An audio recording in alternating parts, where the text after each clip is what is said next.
Globe. Welcome to our first session of our Youth into Action at COP16. Can you have the next slide, please?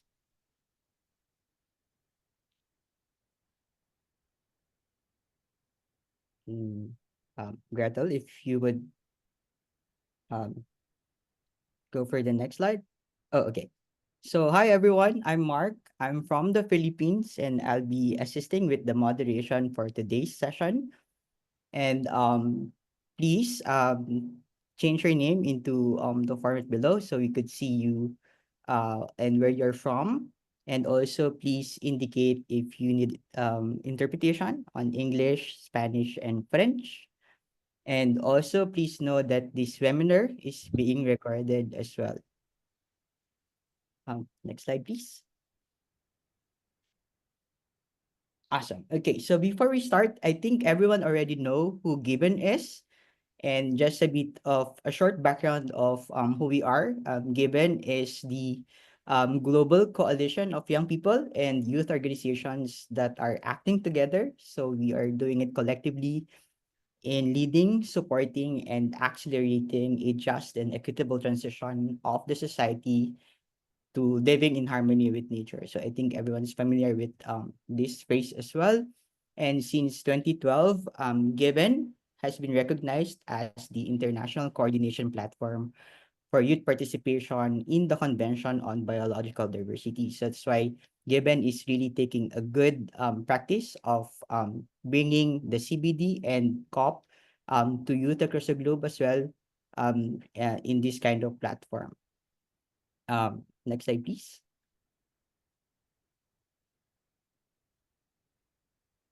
All right. So before we go to this session, we also wanted to know the participants. So if you would open your browser as well and check on the Mentimeter. So we'll share you the link on the chat to go in, or you can just scan the QR code on the screen in front of you. So we'll try to have some few questions to get to know you more who are participating in this session as well. So if everyone would please go into the Menti and we'll get to know more of everyone. So you can go to, let me just, mentimeter.com and then have the code. If you would go back, Gretel, just to show them the code, please. There you go. So you can go to menti.com and then the code is flashed on the screen. 491145 and 5. Thank you. And then we could go back to, let me just type that. 491145 and 5. So that's the code for the menti.com.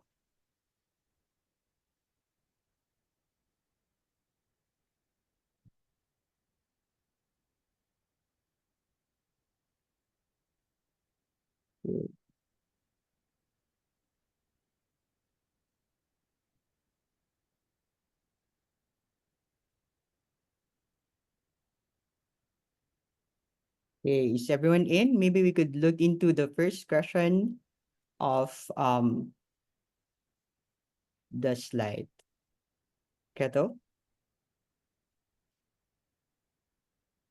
There we go. Is everyone to was able to get in?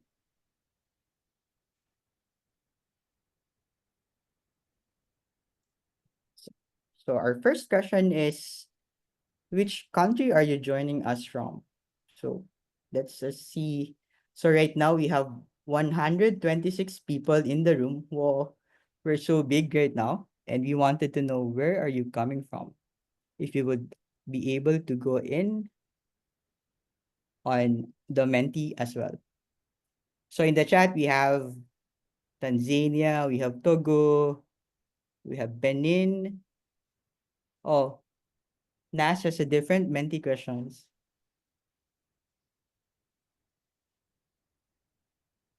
And then we have Carla from the Philippines. Hello, Carla.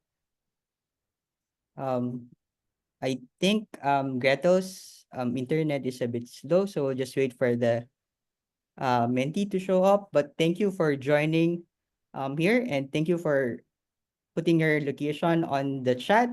We are seeing lots of people joining in from different regions as well.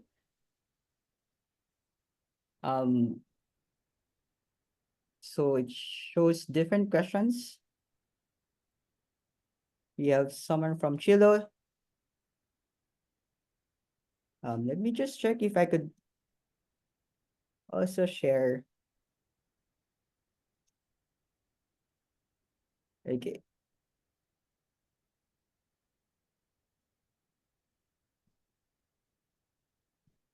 awesome. Can we go to the next question, please? Oh yeah. So right now we're just seeing the screen, Gretel. I think it's your internet.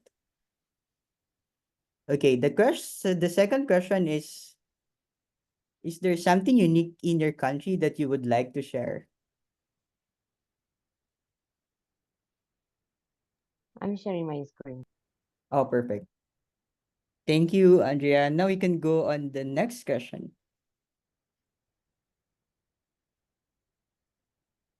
There. So the next question is there something unique in your country that you would like to share in the group?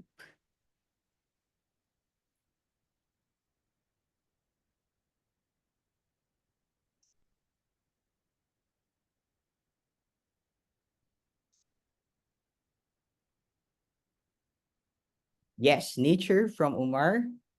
So, oh, Mount Everest. And we have urban biodiversity. We don't have an army. Oh, wow. I wonder where is this from? Panda. Yeah, we love panda as well. Yeah, wolves. Ooh, anime culture. Is this from Japan? Awesome. So most of our answers are actually connected to nature. Yeah. Amazon rainforest. Philippines is one of the 18 megadiverse countries. Culture as well. We're number one in the world risk index. Oh, that's a different uniqueness though. Satayama landscapes. Amazing. Oh, I wonder where's this 1,000 languages come from. Diversity and culture, chimpanzees, 10% from biodiversity from the world. Caribou, awesome. Oh, Asian elephants.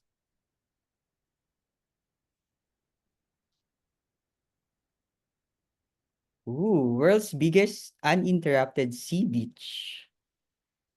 Let us know on the chat on where are these from so we could search it in the internet as well. Okay, thank you everyone. So maybe we could go to the next question. So the next question probably is a bit more difficult, but we also wanted to ask this to everyone.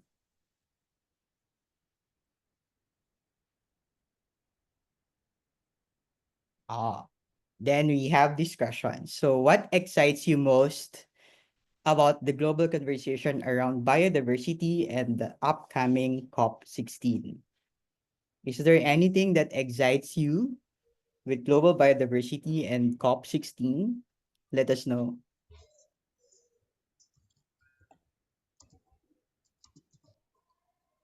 Ooh, 30 by 30. Hopefully more youth voices. Ooh, funding. I wonder we are able to talk about funding in the next sessions. Growing youth's interest for biodiversity conservation. That's actually true, and that's very exciting as well. A call to action, more youth interest, incorporating more indigenous perspectives. That's really good. And can we go down, Andrea, if you don't mind, please? Awesome. Thank you. Okay. What else do we have here? Something exciting. Oh, measurement and monitoring mechanisms. So I wonder who said this. Of course, indigenous and local diets. Interesting. I wonder how you would want to discuss this as well. And also we have someone from the chat. So we have defend the voice of youth. Awesome. Indeed, these are very exciting answers. Food systems, youth actions. Oh, next COP at Pakistan. Interesting. Land conservation, meeting civil groups and movements. I hope you're able to go in person for COP16. That would be nice. Prioritize young people in processes. That's also good. Awesome. Thank you, everyone. So do we have more biodiversity policies and hotspots? Of course, talking about solutions as well. Global youth reinforcement. Awesome. Sustainable cities. Yeah. So COP16 as kind of like a platform to talk about biodiversity and climate action. That's also good. Okay, and now we go to maybe to the last question for everyone.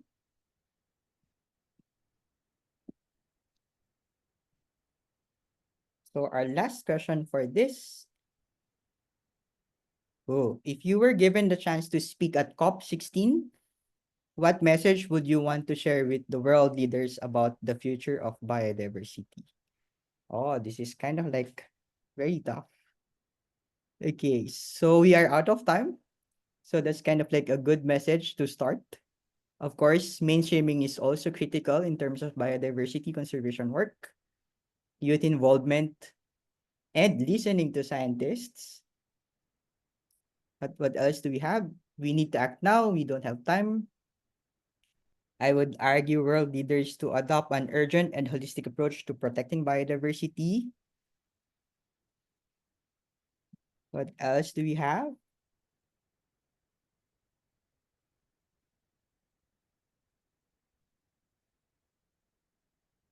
Okay. Can you scroll down, please?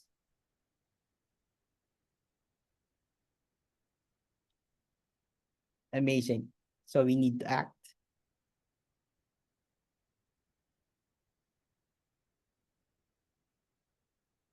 Awesome. Okay. So hopefully all of this answers we can discuss as we move along with the webinar series for COP16, and we'll try to see how we can work together on making sure that these messages can come across as part of the youth voices towards biodiversity conservation.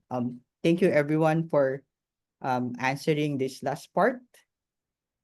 And we now go to the other slide and to introduce you the webinar series um, for this. So we'll do the reflection sessions at the end of the session today. So we move now on the introduction of the webinar series.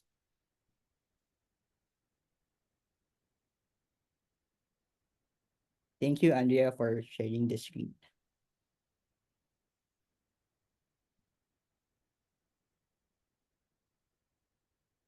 So you can still, those who came in late, you can introduce yourself in the chat box as well. Um,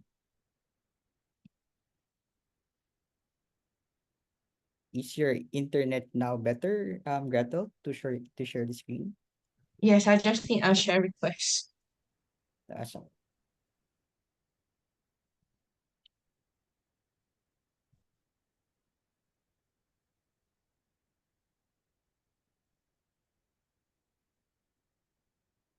Perfect. So thank you again, everyone, for joining. So the webinar series is led by Gibbon, and it's part of the preparation of young people for the UN Biodiversity Conference, or the CBD COP16. So across this webinar series, we'll be learning more of different thematic areas related to COP. And of course, starting with that on foundational sessions on biodiversity and the socio-ecological crisis. So part of this webinar series as well, is to make sure that our youth voices are heard loud and clear at COP16, and we'll try to figure out and we'll try to do collective actions in person and even your online on how we can contribute and how we can support young people who are attending COP16 in Cali, Colombia. So this is a preparation for everyone, and this will run on 3-week sessions every weekend before COP. Next slide, please. So there are 6 sessions for this webinar series, and we start with session 1 today, and tomorrow is session 2. So the idea of the session is to look into different areas and create progressions of discussions from the global biodiversity and the socio-ecological crisis into zooming in into youth action at COP16. But before that, we'll also have discussions regarding CBD and the NBSAP. So we'll discuss more of that tomorrow. And we will have a session separately to look into the Kunming-Montreal Global Biodiversity Framework. And we also divided the discussions for COP16 into understanding COP16 for session 4. And we also have specific youth actions that we wanted to do at COP on session 5. And the last session will be on thematic areas regarding COP. We will give you recorded sessions for that.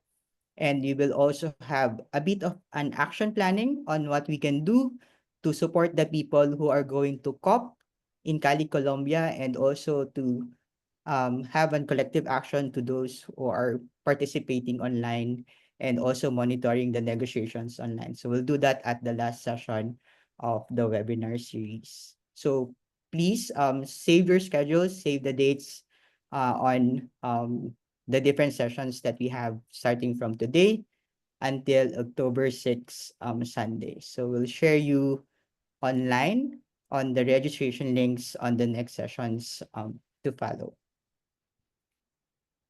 And next slide, please.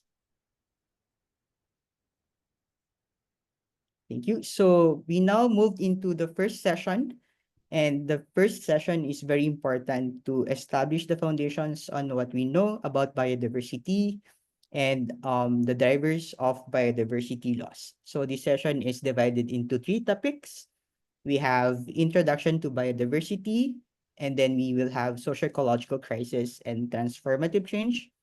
And last would be on the rights holders and biodiversity, where we'll talk about different stakeholders and right holders, including the indigenous peoples and local communities, youth, women, and Afro-descendants communities as well. So we'll have 2 hours today. So please bear with us as we go along with the sessions for this webinar series.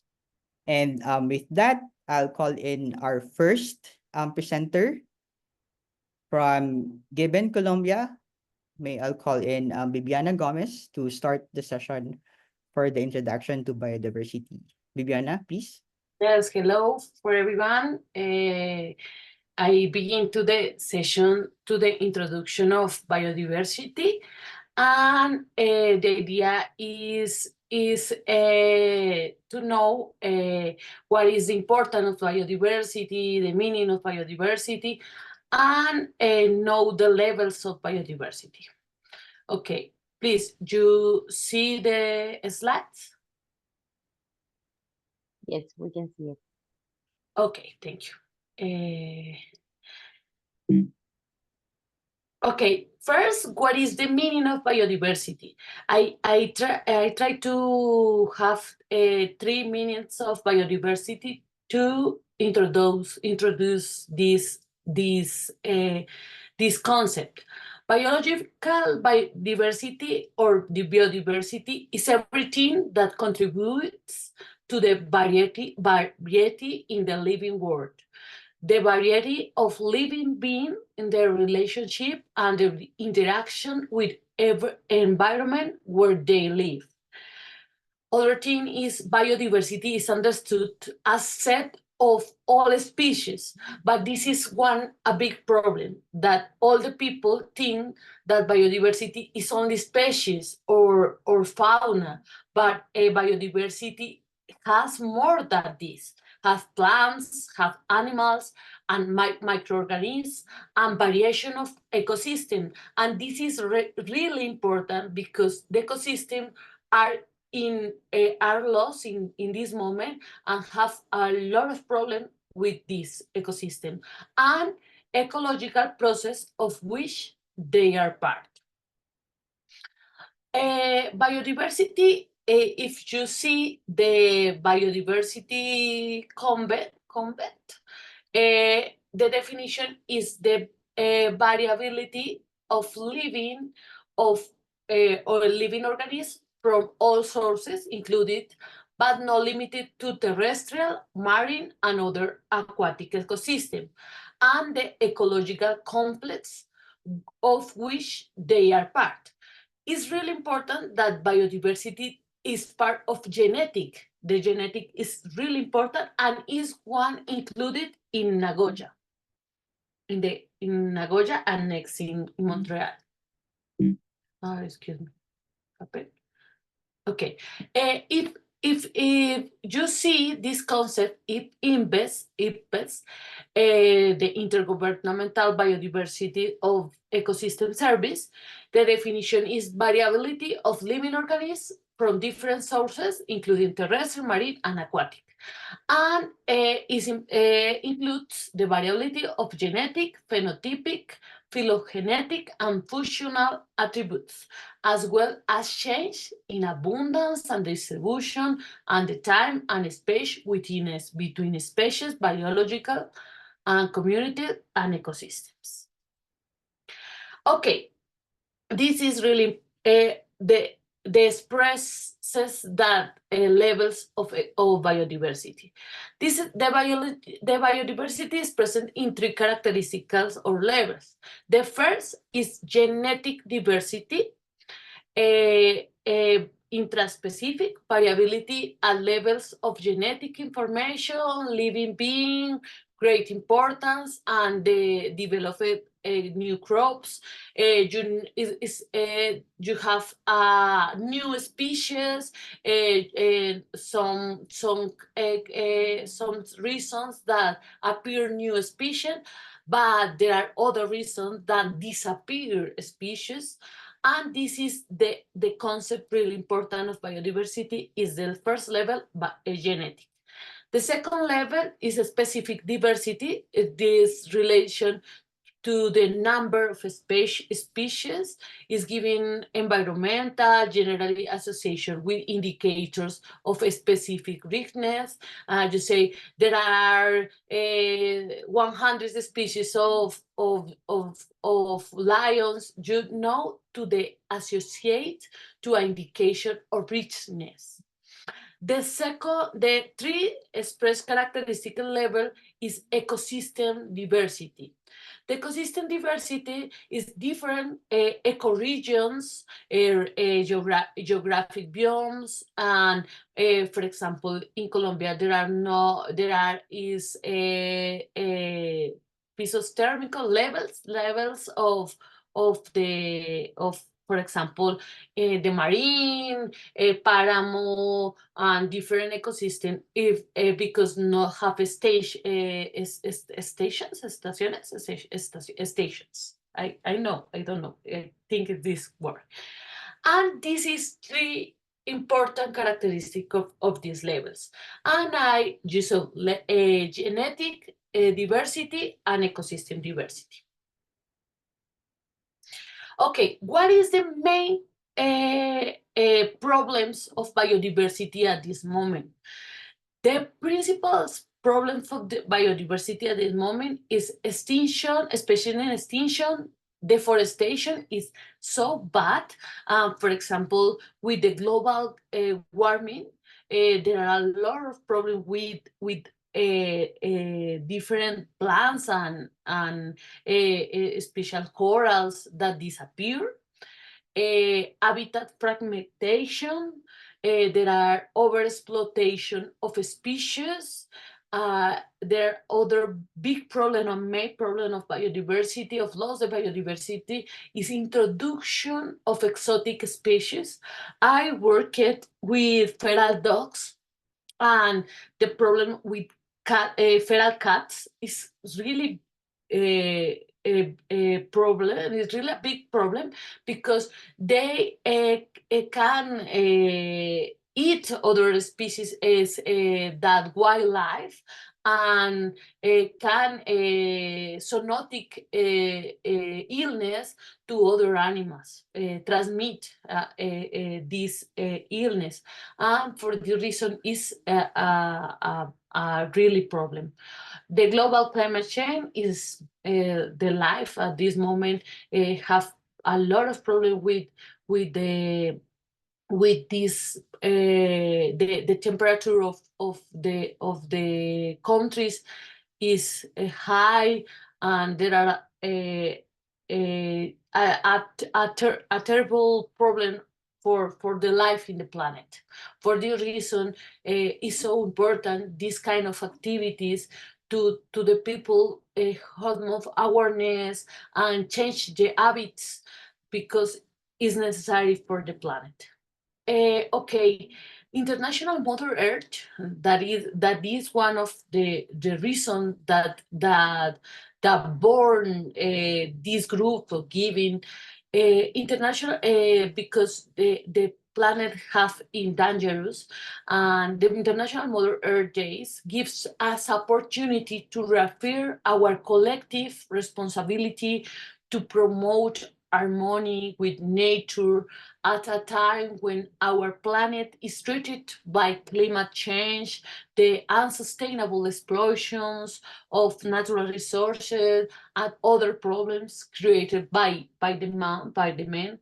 When we create a threats of our planet, we not only endangers of the only home we have, but even our future survival and the future survival of the species of the planet.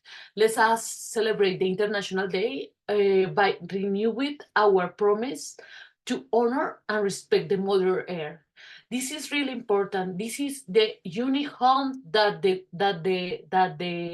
humans and the species have, and for this reason, it's necessary respect and be responsible that what happened in this Mother Earth, in this earth. And okay, to finally, is your turn be part of those responsible for our planet. And I want to share with the group pictures of animals that need to help to to work for help us. You can see a video.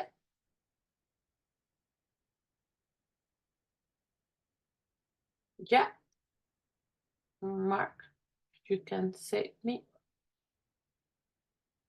or not. We see it, but it's not playing. It's not Yes. playing yet. Even. Okay. But now it's playing. Nice play. No, okay, one moment.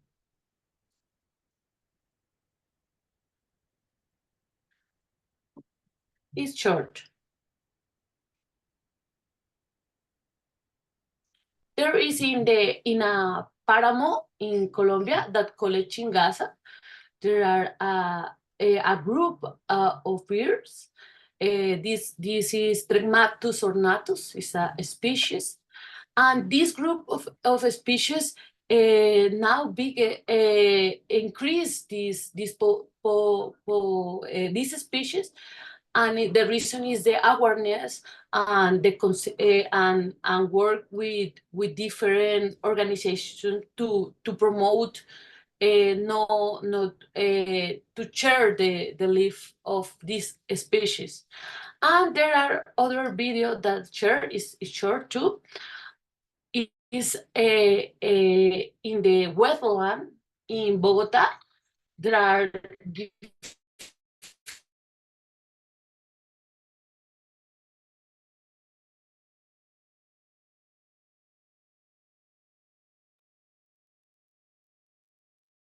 I think we lost Bibiana there. in the biodiversity. Okay. Yeah, you can see. Bibiana, you're a bit choppy now.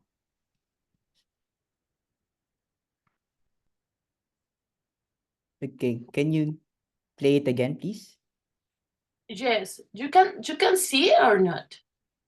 This video is about birds in a wetland. Okay, can you play it again? Okay, it's Oh, playing, but it's a bit slow. okay.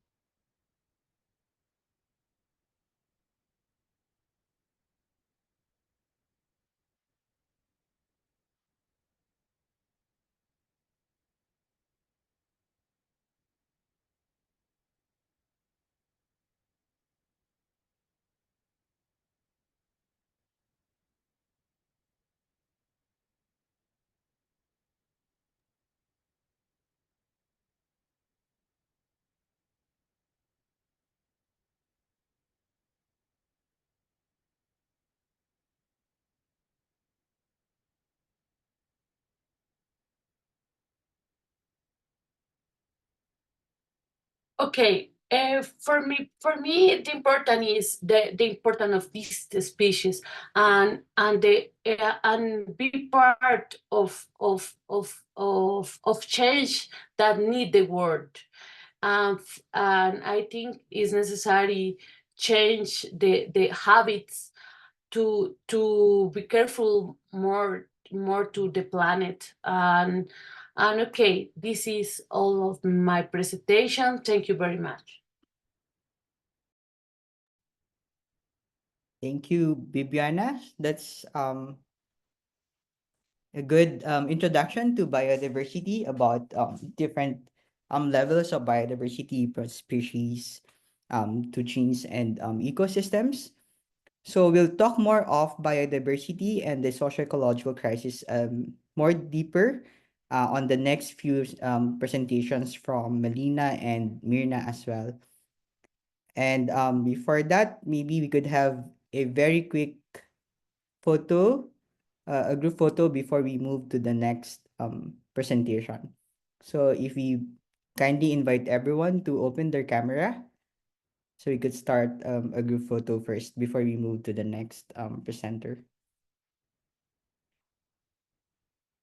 Awesome. It's just Thank you. that there's a few pages, so I need you guys, as usual, to keep your smiles smiling. If you want, you can have different poses like cheese or heart shape. Yep, this is gonna take a while. So let's go with the first page. Ready? 3, 2, 1. Give me a minute.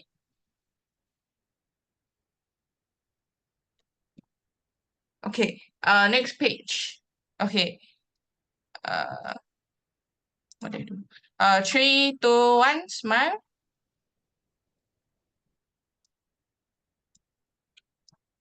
Okay. Third page. Okay. 3, 2, 1, smile.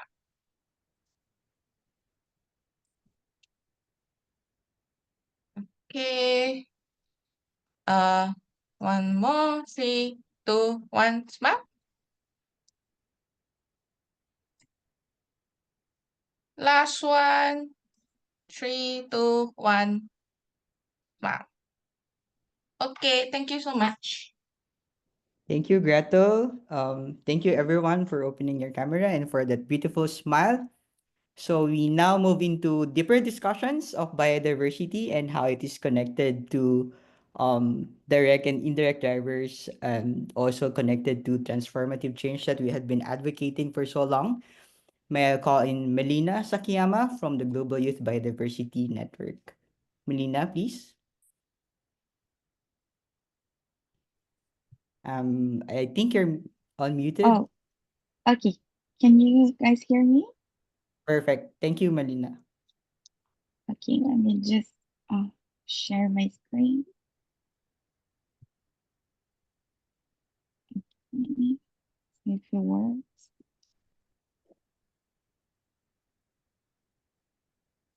Okay, are you able to see my screen?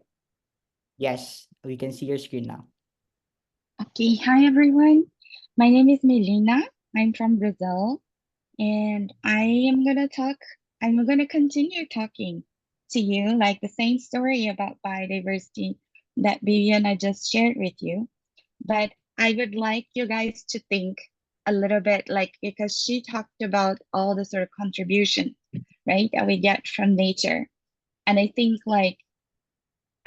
at least in this room here, we can see, I don't know, like maybe you can share in your chat box, like with messages, like how does biodiversity connect to your life?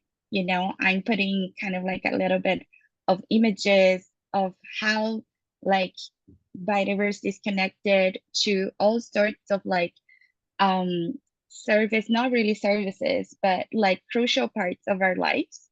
And I just wanted you guys to also think a little bit about that and reflect a little bit and like see if you can put in the chat also. Like I can try to follow a little bit of like the answers in the chat, but just think a little bit about your life and what you need and what you're enjoying right now or what you're suffering. Like recently, here I'm speaking from Sao Paulo, and we had the worst air quality in the world, you know, because we are facing so many like fires, forest fires here.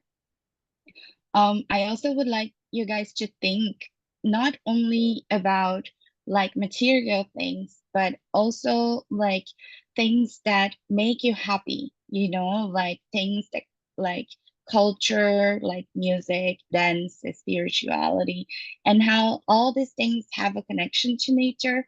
They either like have inspiration or those instruments, those materials are made like from what we find in nature, but how like deep is human culture and its connection with nature, right? So like please take like some moments to just think a little bit about that. And I just wanted to acknowledge, I think like everybody here is pretty much aware of this, but like biodiversity underpinning our life, our society, our system, right? Like, so like we like to call it our life support system. And as Viviana explained, it's not just like the diversity of species or genes, but it's the diversity of all life and its relationships. We live in a web of life where everything is connected, and the diversity of those connections and relations are also part of like biodiversity. And therefore, like cultural diversity is also intrinsically connected. You cannot separate like them. You cannot separate like nature from the culture that like it's supported by it. And if you check like the places with the highest sort of like diversity of languages, it's also places where you have like the highest biodiversity, like diversity of species. Also, like now reflecting a little bit about like where all this diversity is, right? Because it's part of the land, right? And then like if you look in your maps, you can look at even in your country maps, like the place where biodiversity is still like is left, like it's still kind of like thriving and abundant. In the majority of the cases, it's gonna coincide with ancestral lands of indigenous people and local communities, right? So like there has been a lot of studies now that finally like Western science, right? Because we know finally, like we can acknowledge that finally, I think what like people knew for centuries that we have different knowledge systems, right, in place. And just because the predominant one or the dominant one is the Western type of knowledge system, it doesn't mean that this is the only thing that we have and that it's the absolute truth, right? Because there is a lot of bias in it. And I think like reflecting about biodiversity from the longest time, I mean, I am a biologist, and when I kind of was in university, we were just talking about like what we would call today as like the concept of natural resources, right? Like, so you separate like what we call like the natural system from like the human system, and then biodiversity deals with like the natural system. And like the conversation that I would like to have with you guys today is how like misleading is that understanding, because like we are connected to the land, right? We are also living beings. They are part of the system and part of this web of life. And so our lives are completely attached and connected. And so we cannot separate those systems and deal with it as if it's separated. And I think like the issue that we are having, like with Indigenous people and like the continued sort of oppression and exploitation of them, shows like how the people that are truly like, you know, that never broke those connections with their lands and with nature, they are the ones that are suffering the most because like the mainstream sort of society has evolved in this concept of we are separated from nature, right? So I really want you guys to start thinking about that, because now that we're talking a little bit about the Anthropocene, and I think now this concept has been kind of like spread out. So I'm sure you've heard about it, but the Anthropocene is basically like this new geological Earth. That is what like the Western scientists are naming it.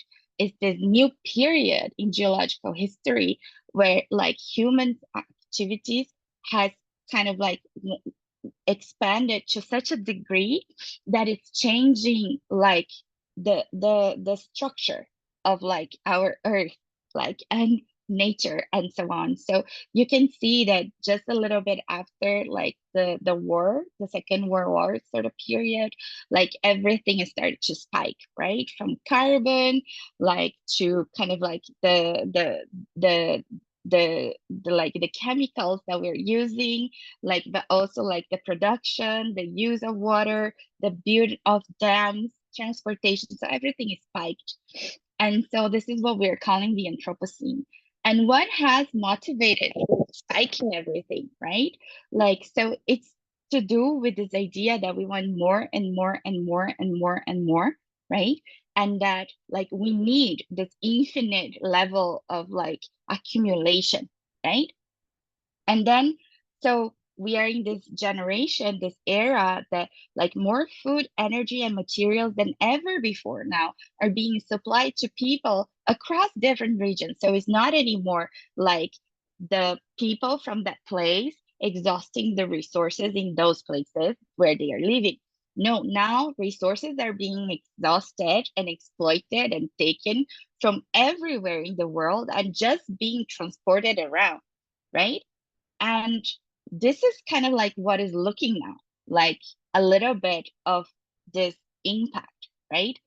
And for me, I just wanted to share with you guys like Anthropocene and like this exploitation, and like it became very personal, right? So I'm like in treatment now. I'm doing chemotherapy because I'm facing like stage 3 breast cancer, and these are actually like photos of my MRI. And if you think a little bit about like what cancer is like, and like what it represents, is basically like cells that lost their signal, that lost the information that they have to complete a cycle and die, right? And they just multiply. They multiply, multiply, multiply, like out of control, right? And then they start invade other tissues. They start to disrupt the functions of your body, and then like you have the disease. And I think that is exactly what like this system, these values that we have, this capitalistic sort of thinking of consumption and accumulation, because it's not just having things, but it's accumulating things, right? Is generating across the world in a very, very global scale, because I'm sure every one of you guys are facing some some like impact from what is happening with our environment, but also in a very, very micro scale. Because even though like society likes to tell you that, you know, you're sick because it's your fault, because you don't make enough effort or whatever, you're just unlucky. The reality is that this model, this oppressive model of exploitation and accumulation, is generating so many problems for our health, you know, that this kind of diseases are going to become more and more common. So for me, like, it's not anymore just like a thing that I have to fight, like the system that you have to fight, right, to have like ecological justice and so on, but it's also something that I have to fight within my own body.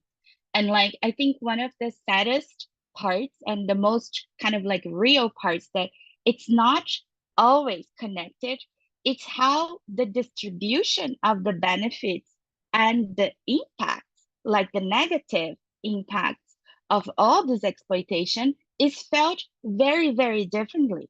And in fact, it's very, very unfair and unequal. This is a map, very outdated and now, of the ecological footprint.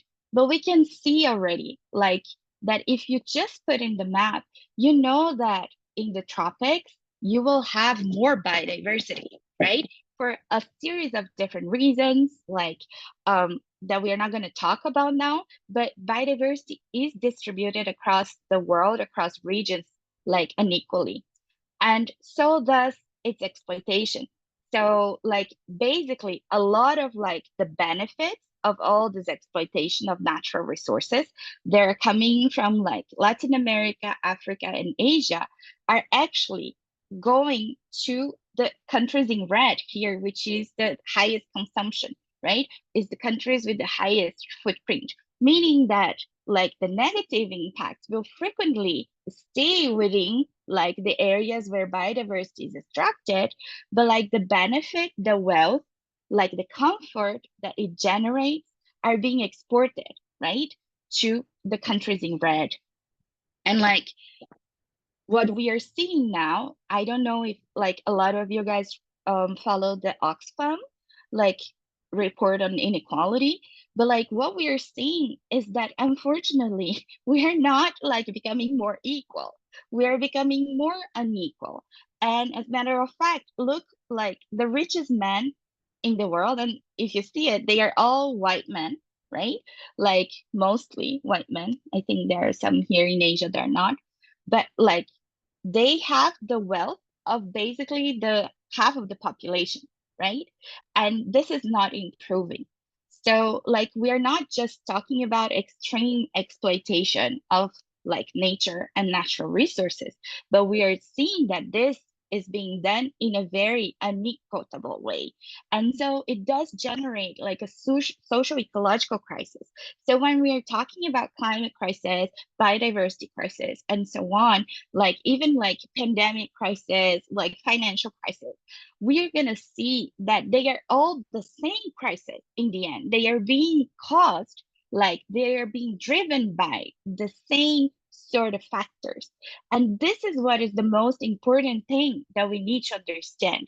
Because as Diana said, when we talk about like, for instance, biodiversity loss, and then this is what is taught in every textbook, in every class. What are the drivers of biodiversity loss? And then people are going to say invasive alien species, like land use change, climate change, and so on. Those are direct drivers. But what are the indirect drivers? What are like the drivers that are the real causes of deforestation, of land use change, right? And then we're going to see that it is this notion of accumulation and exploitation, right? Is to make things for us and for like making more things for some and like leaving others like with bare nothing, right? And then when we think about what is at stake, like I think you guys have heard of the concept of planetary boundaries. I'm sorry, my images are outdated, but it's this idea that there are certain boundaries, safety boundaries within our planet, like that we should not like cross. Because if we cross, we're gonna risk the whole existence of the planet itself. And if we talk about, like, if we see here, like the sort of boundary for the biodiversity aspect is already far gone, right? The biodiversity integrity, and then like climate also, we are like extrapolating, and these are the biogeochemical flows like nitrogen and phosphorus. What this also look like, so if you check the Living Planet Index, this is from 2020. I'm sorry, guys, I didn't manage to update my like figures, but WWF releases this report every 2 years, if I'm not mistaken. And like since 2018, really this trend is kind of like constant. So like the populations of like vertebrates, large vertebrates, have declined by 70%, right? And what this also look like, I think like guys are familiar with that, but like the IPBES Global Assessment Report says that we have over 1 million species on the brink of extinction, right? And then we think, oh yeah, it's like the pandas and species and whatever. No, like we understand now that everything is connected, and it's this like web of life and the integrity of this web of life that provide all these contributions to us. And here is like another of the graphs from IPBES, and like it separates like what are kind of like regulation of environmental processes, material as assistance, non-material, so all sorts of different contributions that we get from nature. And if we see here, everything is declining except of energy, food, feed, materials, and systems. So what we can infer from that, we can infer that we're basically exchanging and destroying, all depleting all the other services to get just these three things: energy, food and feed, and materials and existence, right? So this is the reality that we're looking like. What does it look like on the ground?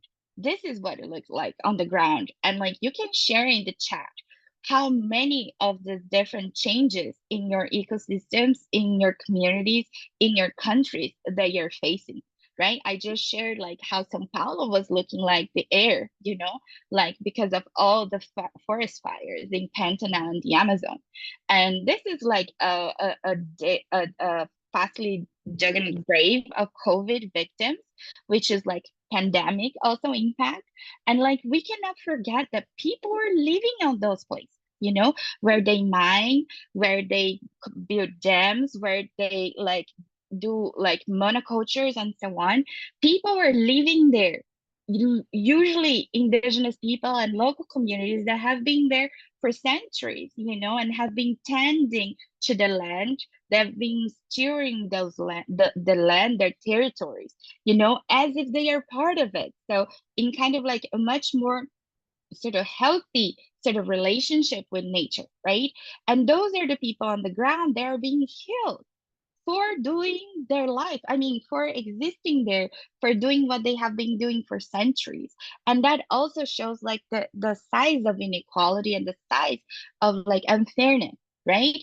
Like while some people are just dying, so that those resources are exploited, right? For other people to getting wealthier and wealthier and wealthier. Again, like 62 richest people own the same wealth as the poorest, like half of the planet, 3.6 billion, right?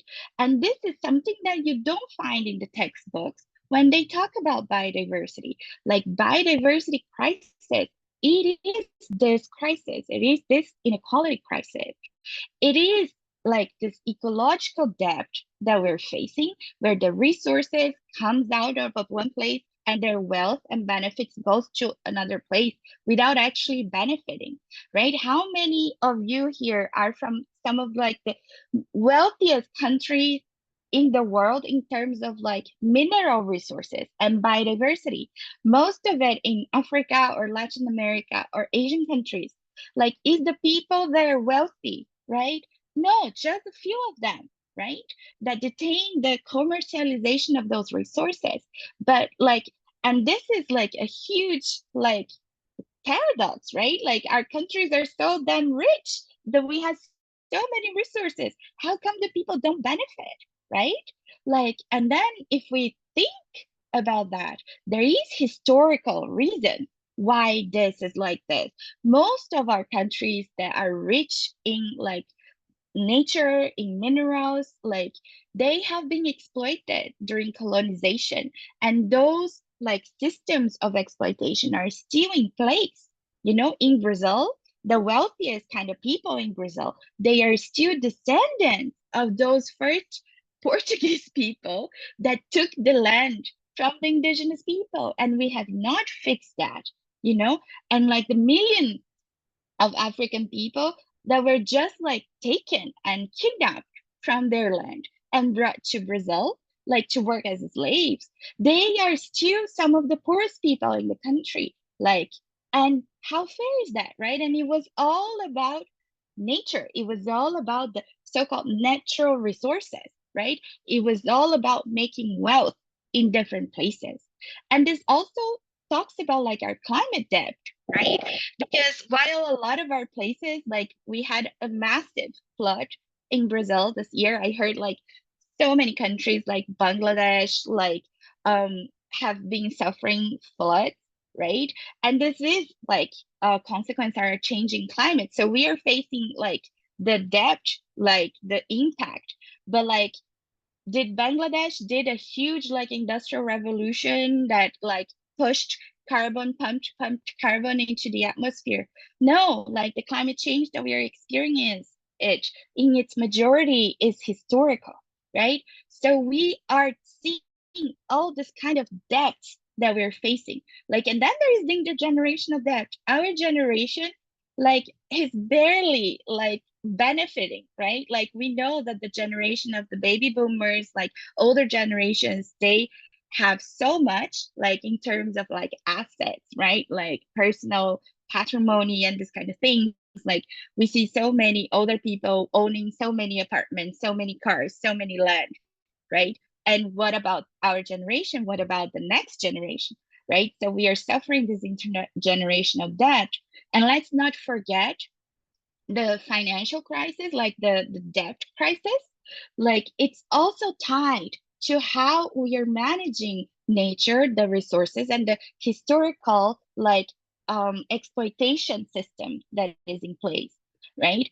And so I'm really like urging you guys, if you have not thought about biodiversity in this way, you know, like we really need to embrace this complexity. You know, we cannot like do anymore like the older generation of like environmentalists and like conservation scientists or biologists even, and I talk about myself even and my teachers, you know, like that only saw biodiversity as like a physical natural sort of world without all these layers of complexity and these layers of systems, intricate systems, relationships, you know, like historical issues, like social issues, economic issues, cultural issues together.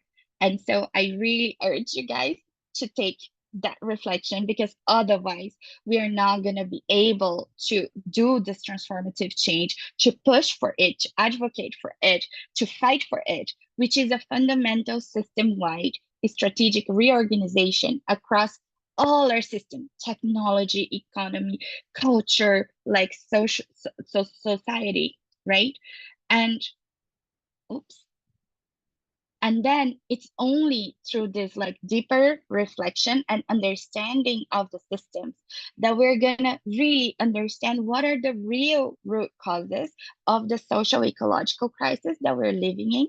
And here is what people mostly talk about, the direct drivers, right? That we discussed before. But what lies behind it is like actually the values and behavior, right?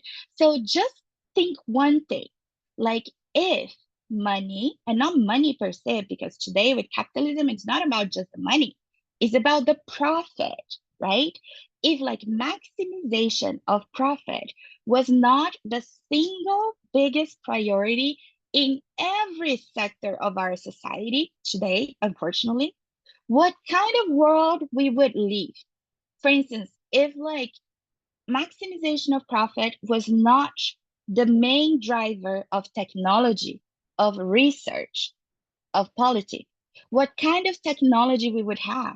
probably very clean technology that actually like brings a lot of different benefits, you know, multiple benefits for humans, for like everybody, right? Like economy, politics. If it was not like maximization of profit, what kind of politicians we would have, what kind of like industries we would have, right? What kind of like lifestyles we would have.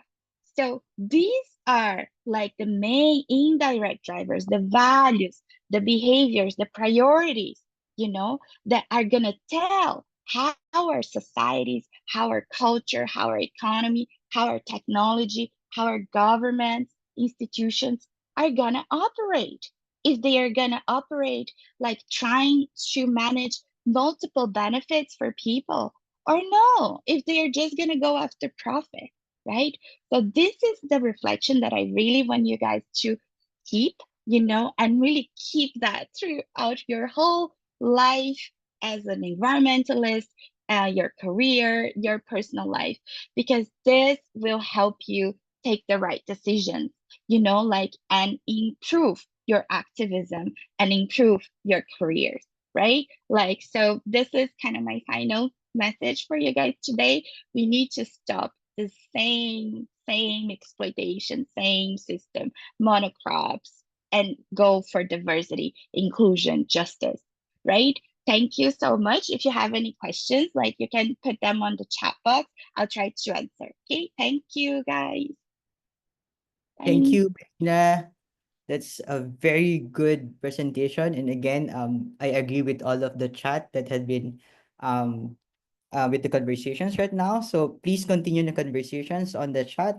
And I really agree with you, Bricks, and also with Carla and Sadia on how informative and very powerful this presentation is.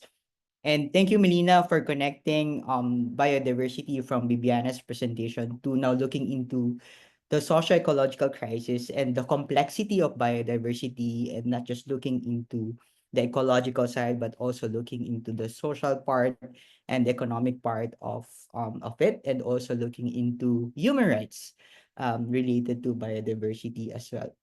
So if you have questions, you will have time to have that space for everyone to ask Melina and the other presenters. So please take note of that. We will have it later. And you could also put that in the chat box as well. So for now, we'll let everyone have a quick break. So we'll give a 5-minute break for everyone. And then we'll continue with the last presentation from Mirna from the Third World Network. So it's 10:42 in the Philippines. Is everyone back? Can you just give us a thumbs up or a heart react when if you're back already, so we could start with our last presentation for this session. Is everyone good? Okay, thank you everyone. So our last presentation will talk about rights holders and biodiversity.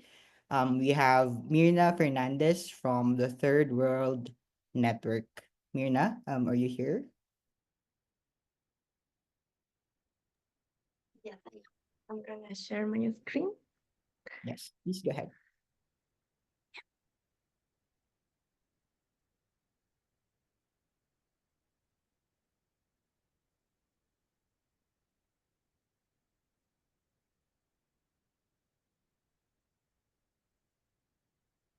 Okay. I hope you can see my screen Todo and that you perfecto. can also see Yes. myself and hear me well. Yes. If Please yes, go ahead. then I'm gonna start with the presentation. I hope it's not too technical. I will try to speak slowly, but if interpreters are struggling, please let me know. Well, my name is Mirna. I am from the Third World Network. I am a former Given Policy co-coordinator, so still very close to Given. I will always be Given somehow at heart. We're gonna share a bit of the relevant parts of the new global biodiversity framework that was agreed in Montreal in the COP15, and what can we look forward to the COP16. with regards to the participation and the roles and challenges of indigenous peoples, local communities, Afro-descendants, women, and youth.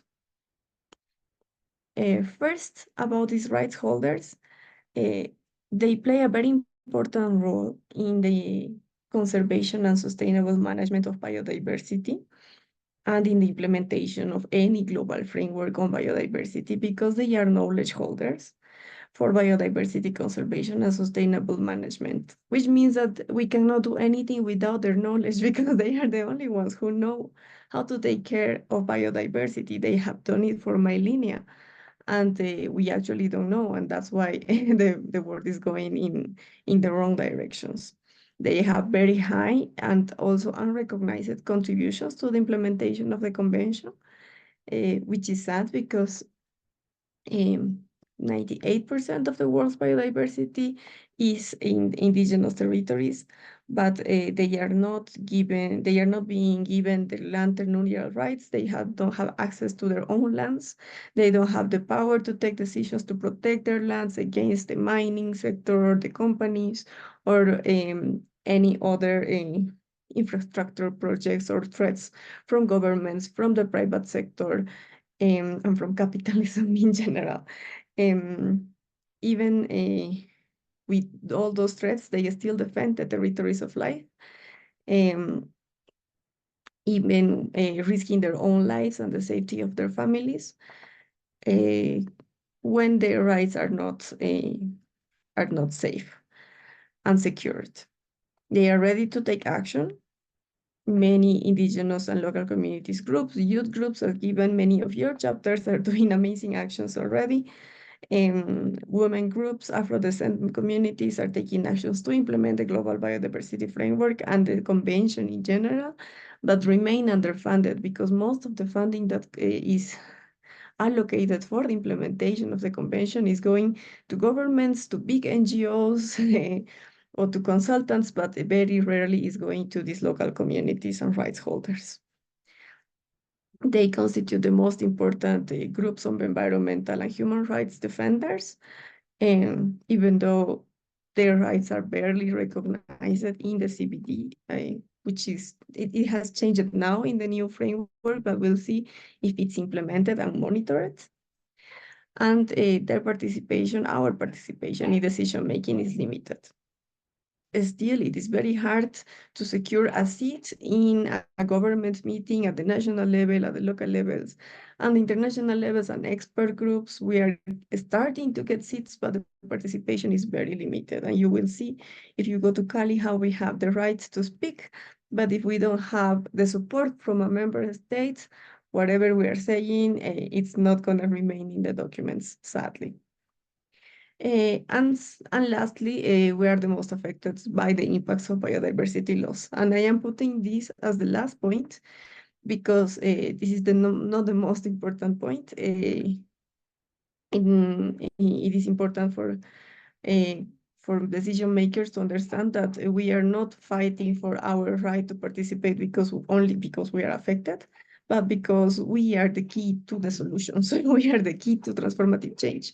So the last reason is because we are the most affected, but it shouldn't be only because of that, but because without us, none of these decisions is going to be effectively implemented. We have what we call constituencies that are the participation mechanisms in the CBD in which civil society can participate. Women here are represented by the CBD Women Caucus. They are very well organized, and if you go to Cali, you will see they have daily meetings and they advocate especially for women and girls' rights in the implementation of the convention. Youth, given is the participation mechanism of youth and the youth constituency in the CBD. So all the youth positions and youth statements have to come through given, at least in the CBD. And the same happens with the IIFB, the Indigenous Forum on Biodiversity, which represents, at least for now, indigenous peoples and local communities in the CBD. And Afro-descendants are still not represented in the CBD by a caucus. They are considered as local communities in the CBD, but this is probably going to change. I will explain you a bit later why. So now I'm gonna go into more details on how these rights holders, and when I say rights holders, it's important because we want to differentiate ourselves from the other stakeholders, because there are constituencies also for the private sector, like Business for Nature, that are the constituency of of a of the private sector, companies, business, and industry that are there represented, or we have the NGOs, or we have subnational governments, but they are not rights holders. They are just stakeholders. They are part of the decision-making process, but they don't have inherent rights as indigenous peoples, local communities, women, youth, or Afro-descendant communities. So in the framework now, we have special provisions that are related to these rights holders. First, and probably one of the most important achievements, it's what we call Section C. It's a section of the framework that is mainly taking into account considerations of the framework, considerations that the countries have to take into account when they implement the framework. It is very important that we know and we insist in all the elements of this Section C, because since this is not translated into goals and targets, probably the governments are going to forget, because the governments will only try to monitor where it's in a goal, a target, and an indicator. So this is something that we need to raise as a flag all the time to our governments and say, remember, you also committed to implement these considerations. First, human rights-based approach. The previous global biodiversity framework was not focused on human rights, and this one is supposed to be focused on a human rights-based approach, which means that the human rights and rights of nature should be considered all the time when implementing any biodiversity conservation or management action. Also, this is considering the human right to a clean, healthy, and sustainable environment. That is a recently recognized human right, and that is also a big achievement following the struggle and fight of many years of civil society. Another important, very important target is Target 22. This target is about the access to information, participation, and justice. It's very similar, the language, to the regional agreements of Escazú for Latin America and the Caribbean, and the Aarhus Convention for Europe. These targets is focused on ensuring the full, equitable, inclusive, effective, and gender-responsive representation and participation in decision-making. It is important because it talks about the access of the right to access participation of decision-making in all the levels, not only in the CBD, but at the national, subnational, local levels. These rights holders should be included and their voices should be heard. Access to information means that as rights holders, we should be able to demand information on, for example, what's happening in our territories, which are the impacts of projects in our lands, and we should get this information because it is our right, and now it is the target of the Global Biodiversity Framework. Access to justice, really important, because when human rights defenders are threatened, they don't have a lawyer, they don't have any way to access justice. So this should be given by the governments themselves to mechanisms that they will decide. And this should also protect the rights and the lives of human rights and environmental defenders. So that's probably the most important target for all these rights holders groups. Now, for different rights holders group, for us as youths, we have the recognition of the principle of intergenerational equity, which aims to meet the needs of the present generations without compromising the ability of future generations to meet their own needs. This is based on the concept of sustainable development, and this is a principle that has been recognized in different fora, but we have been pushing a lot to get this principle recognized in the Global Biodiversity Framework, and it is there in the Section C. So This also means that we must ensure the participation of young people, not only participation, but meaningful participation. That means participation that is informed, that young people are aware of what's going to happen. They could access to capacity development. When they go there, they are not there just in a tokenistic way, like just for the picture, but they are able to do political advocacy and fight for their rights. And about gender equality, we have a target that is solely dedicated to gender equality. This has been an achievement of the Women Caucus in the CBD. They have been fighting for a long time and doing a lot of lobby with the government so they could support a dedicated target on gender. So this target is also a success and we're very happy for it. It talks about gender equality in the implementation of the framework. It talks about a gender responsive approach where all women and girls have equal opportunities and also capacities to contribute to the convention. So it talks about participation and leadership, but also their rights to access to lands and natural resources, because women and girls are the ones that are least protected in terms of rights to access to land tenure, which means that they don't own the lands where they live, but they are taking care of the biodiversity there, which is very unfair. We also have the principle of gender equality and empowerment of women and girls recognized in Section C. So that is also something that we have to keep reminding decision makers. And with regards to the rights of indigenous peoples and local communities, target 3, that is the 30 by 30 famous target, is very important because it recognizes indigenous and traditional territories while ensuring the sustainable use. And it recognizes and respects the rights of indigenous peoples and local communities, including over their traditional territories. This means that when creating protected areas, we cannot forget the rights of indigenous peoples over their traditional territories. We cannot put a protected area on top of an indigenous lands without their participation, their free, prior, and informed consent. And if they don't want, then this is just a traditional territory. We should not overlap or demand them to do anything different than what they do, because they are already taking care of biodiversity, and we don't have any, we shouldn't have any power to change their ways of life.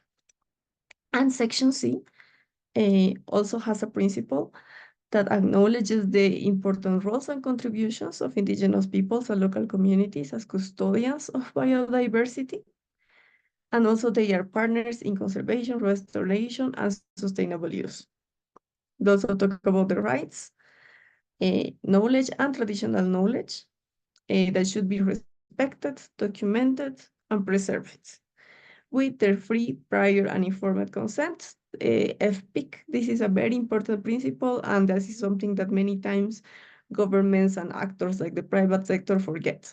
They just go to an indigenous land and say, here we're going to have a tree plantation, or we are going to have, I don't know, a sustainable management program of certain species without even asking them if they want to have that in their land, if they are aware of the impacts, if they want to be involved or not. They just go and do the thing without asking. So this is why the principle of free, prior, and informed consent is so important. And as I said, Afro-descendant communities are not recognized as a separate rights holders group or a constituency in the CBD, but this is probably going to change because now there is a strong proposal from the Colombian government to include a special category of rights holders as Afro-descendants. So it is a push from the government of Colombia, since they are the presidents of the next COP. This is going to be a very important topic. They are seeking for support from other Latin American and Caribbean governments, especially Brazil, that has also a very important community of Afro-descendants. It is important because, as you will see in this quote from Francia Marquez, the vice president of Colombia, who is an Afro-descendant woman, they don't feel that the term local communities or indigenous people represent them. And it happens many times in the national policies or the local policies, that when it says representation of indigenous peoples and local communities, they won't take any Afro-descendant representative into these meetings. So it is important for them. They are also taking care of a big portion of biodiversity, especially in Latin America and the Caribbean, because they have different territories that they have been taking care of traditionally for a long time, like the quilombolas in Brazil. So we will see, but this is a proposal that we strongly support.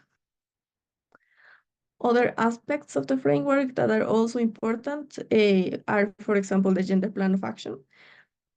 This is a decision that is complementing the global biodiversity framework, and it's an action to support a gender responsive implementation of the framework. So it is following the gender plan of action that was in the previous framework, but hopefully this one will be implemented because the previous was somehow ignored by decision makers in the implementation. We also have very important elements in the monitoring framework of the GBF that are relevant for indigenous peoples and local communities, Afro-descendants, women, and youths, because we have specific indicators, for example, indicators that consider the role of traditional knowledge and the traditional territories.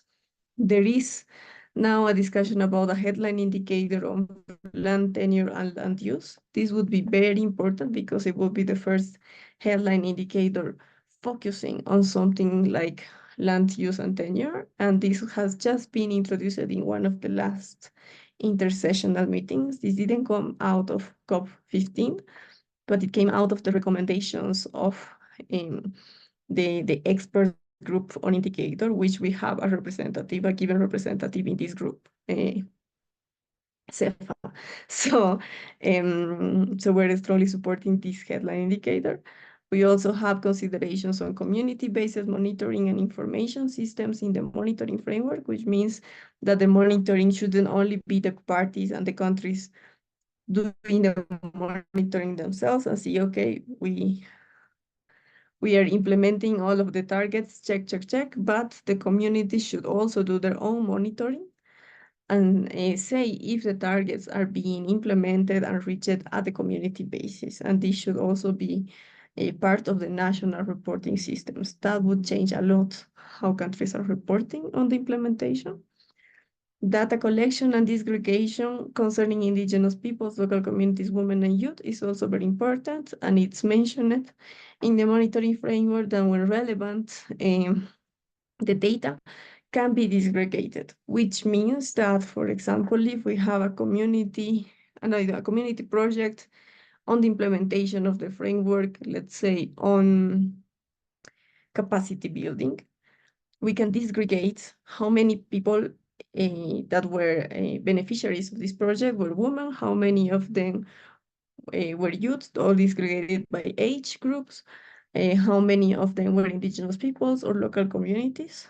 And then we will see if we are really reaching the right holders that we need to reach, or the project is just getting whichever member of the community without taking into account this disaggregation, this separation of groups, to ensure that the ones that need it the most are the ones that are beneficiaries of the projects.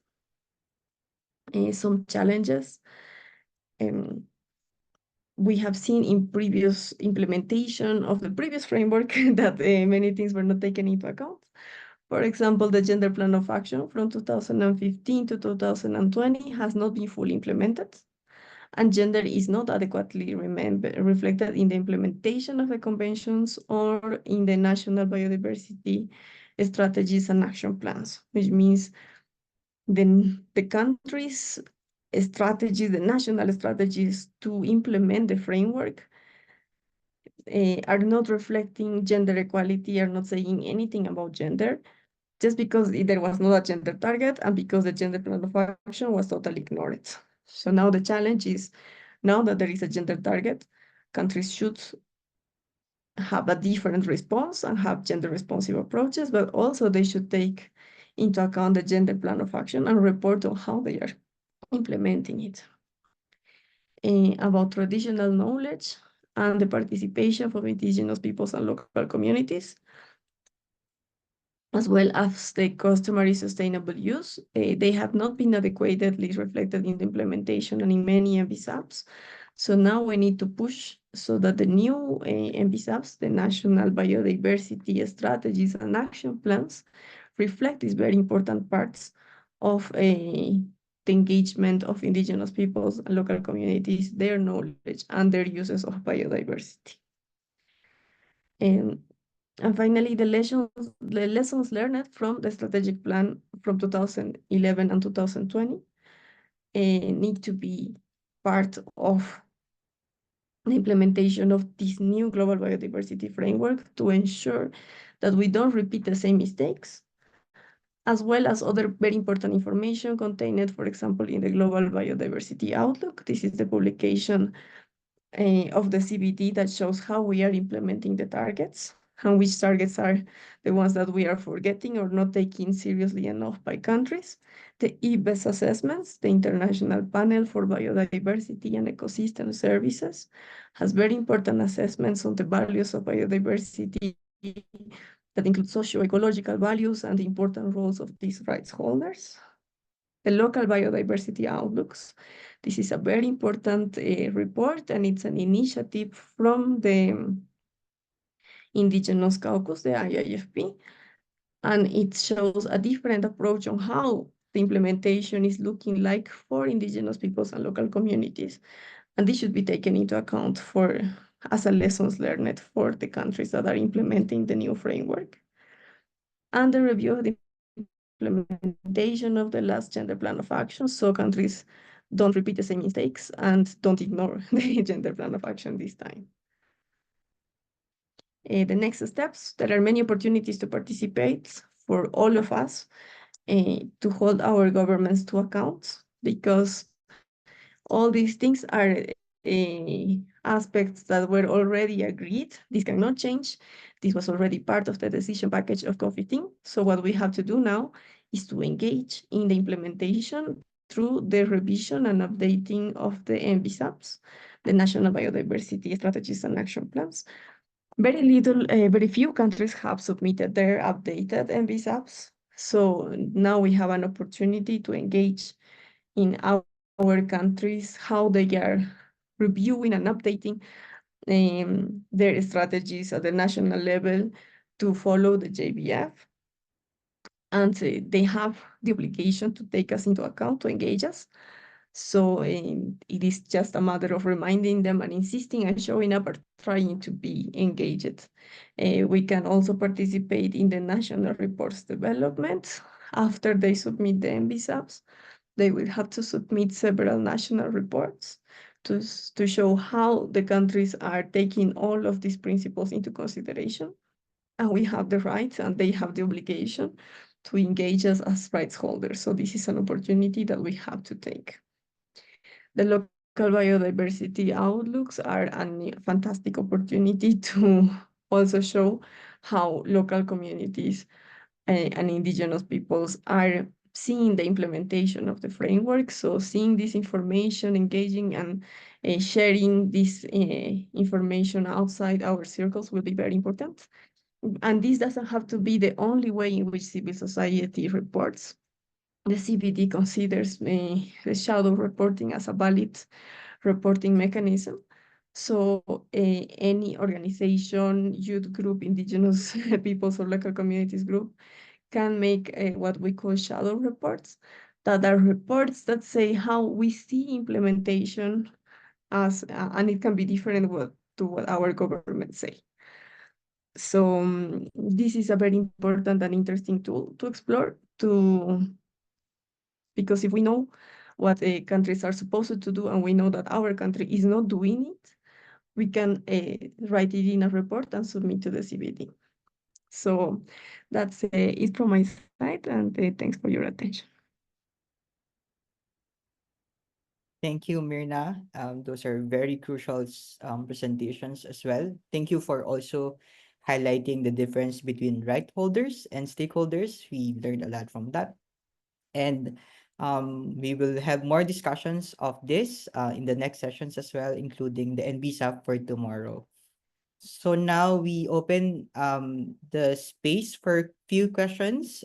Is there anyone who wants to ask our speakers for today? Maybe we can allocate 2 or 3 people who have questions for Bibiana, Melina, and Mirna.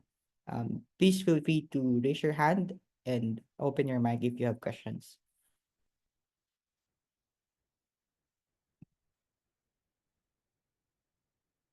Anyone? If none, then we will be the one asking you questions.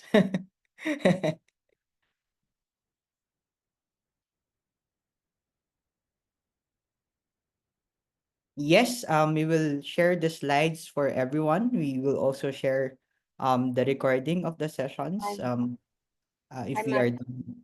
Yes, please go ahead. We do have a chat question for Mirna from Okay. Carla from Peru.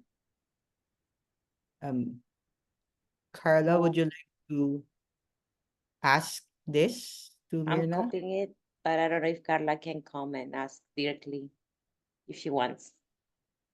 Yeah, sure. Hi, Mirna. Hi, everyone. Thank you for the presentations. They have been great. I actually had just, it was out of curiosity because I was also involved in the process of developing global indicators to track Target 22.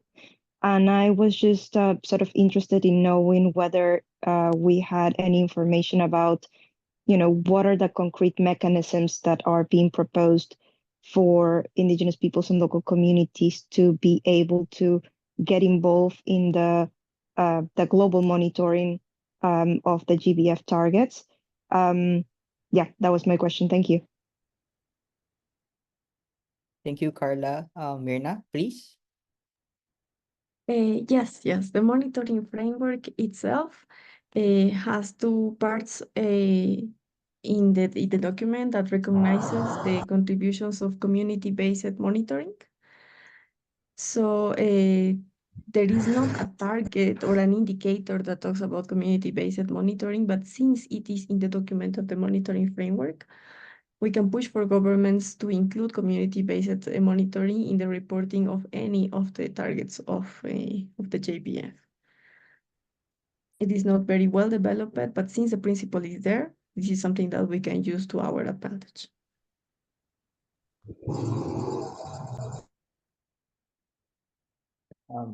I hope that answers your question, Carla. Or do you have follow-up, or are you okay?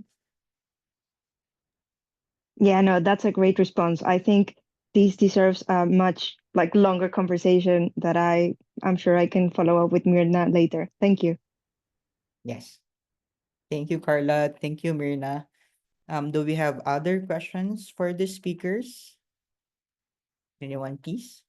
Just feel free to raise your hand.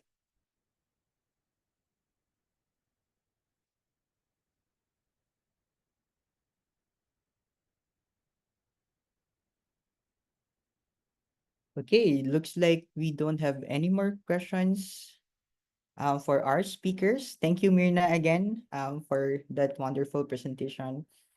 So we move to the last part of session 1. So we invite everyone again to open a web browser. We're sharing again another Menti link for just a quick reflection of today's session. If you would kindly please, Gretel, paste the link in the chat box. So we'll just have 2 questions before we end the first session for this webinar series.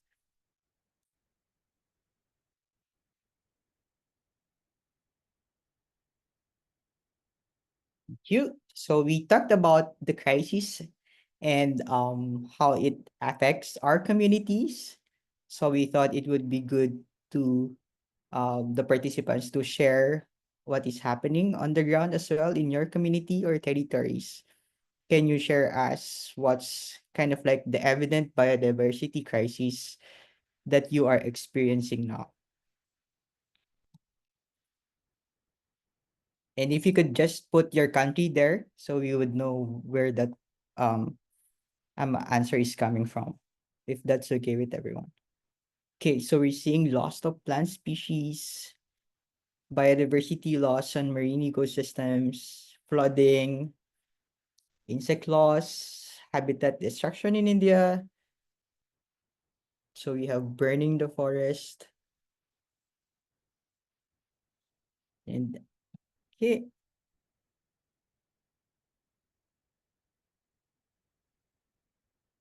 plastic.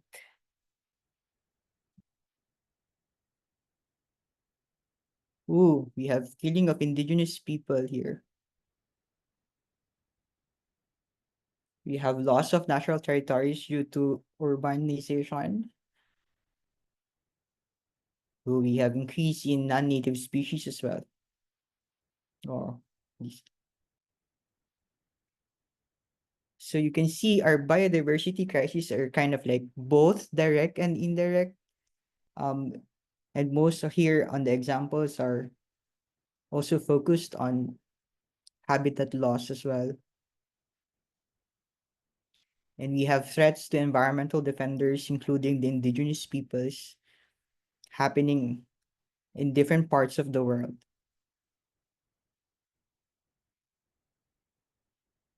We have heat waves in Pakistan.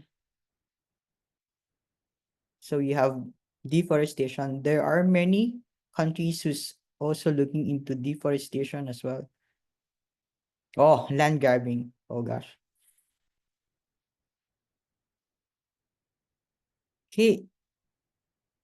So I'm sure we are all having this problem in our own communities, yeah?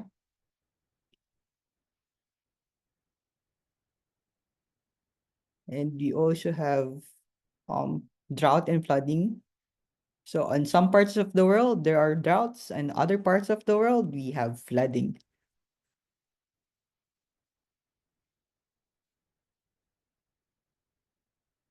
We have insect loss as well. Okay. And then the next question would be more challenging as well. So the question now looks into what are actions in terms of addressing this biodiversity loss. So the last question for this reflection is, what are the collective actions that your community is taking for biodiversity?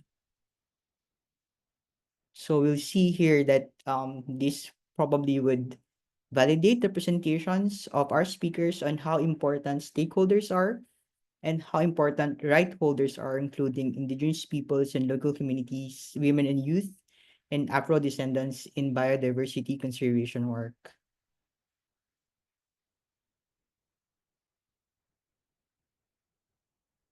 Grassroots level awareness. And there's are also good conversations in the chat how education is very important in addressing biodiversity loss as well. So we have tree plantations in Pakistan. We have biodiversity education. So we have integration of biodiversity with other environmental issues. So probably this is part of the mainstreaming that we have been doing in terms of conservation work. Oh, we need to keep working to decolonize people's minds. Yes. And that's part of the transformative education that we should be doing as well. Focusing on the link between diet and biodiversity.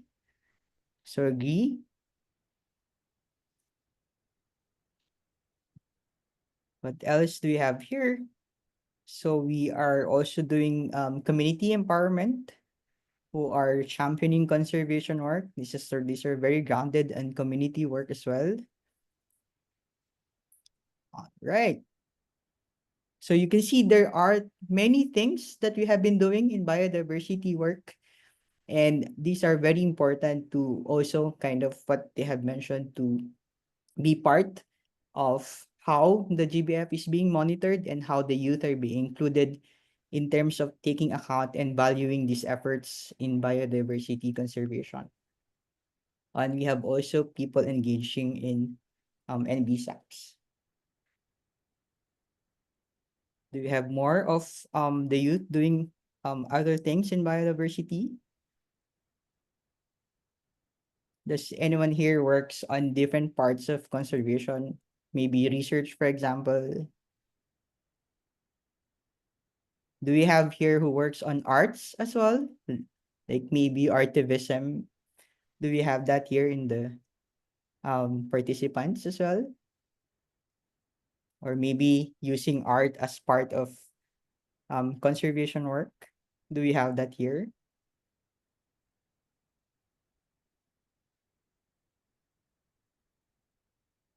Okay, so I guess everyone had their sharing of what they have been doing in conservation work. Oh, that's we have a good answer here as well on social environmental justice. That's actually important in conservation work.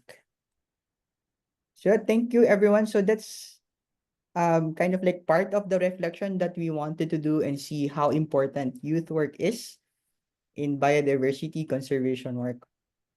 And before we go, we have some few reminders for tomorrow's session. And if you could just maybe Gretel show the last slide.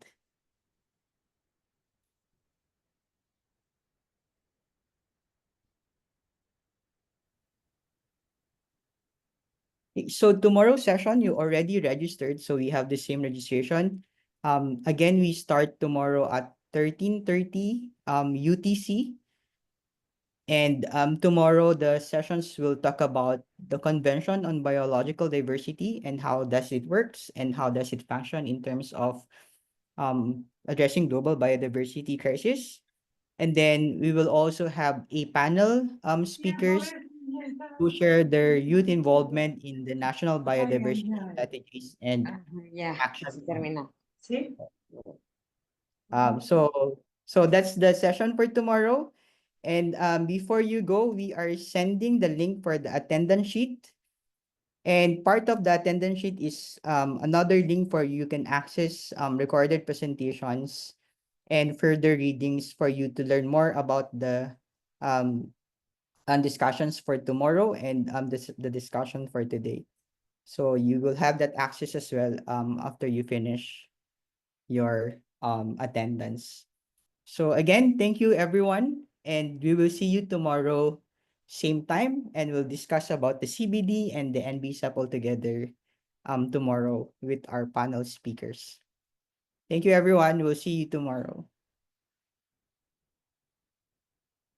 And thank you to our interpreters, and thank you for the Given team for assisting for today. Thank you for this insightful season. Thank you, gracias. Obrigado.